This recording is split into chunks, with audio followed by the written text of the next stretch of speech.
नारे हों, गाने हों, पोस्टर हों, सब एक ही स्वर में अलग अलग जबानों में कह रहे हैं, from river to the sea Palestine will be free. यानी नदी से लेके समुद्र तक सिर्फ एक ही मांग है कि फिलिस्तीन को मुक्त होना चाहिए, उसके लिबरेशन के पक्ष में खड़े हैं। तो यहां पर जो कैटलिस्ट है वह गाजा है और जो निशाना है वह इजराइल पर है। और देखिए, यह भी बहुत अनूठा प्रोटेस्ट है। इसमें खुद यहूदी लोग आए और उन्होंने कहा कि इजराइल हमारे नाम पर आप ये जेनोसाइड नहीं कर सकते। छोटी सी टुकड़ी है, देखिए।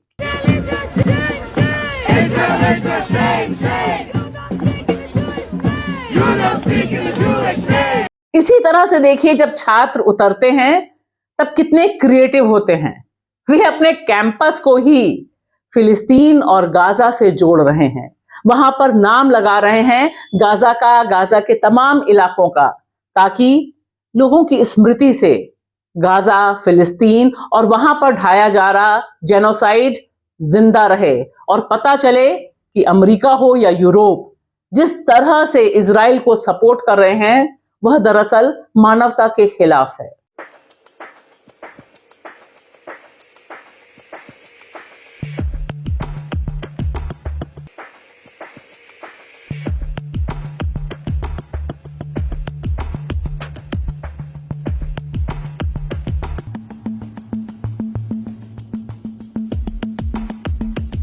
फिलिस्तीन के समर्थन में हमने डांस देखा, प्रतिरोध देखा।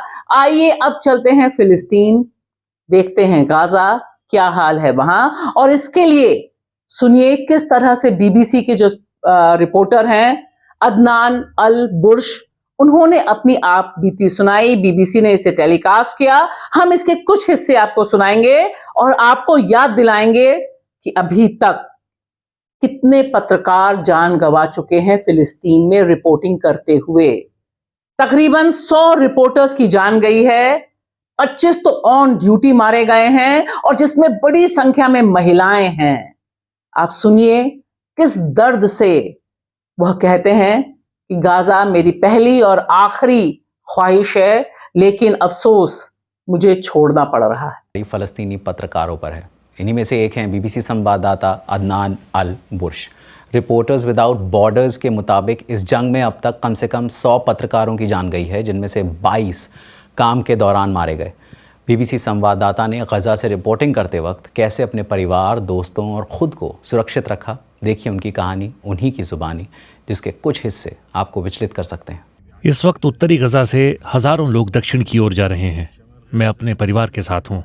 मैं अपने परिवार के साथ अब बाहर सोने की कोशिश कर रहा हूँ। जिंदगी में पहली बार हताश महसूस कर रहा हूँ।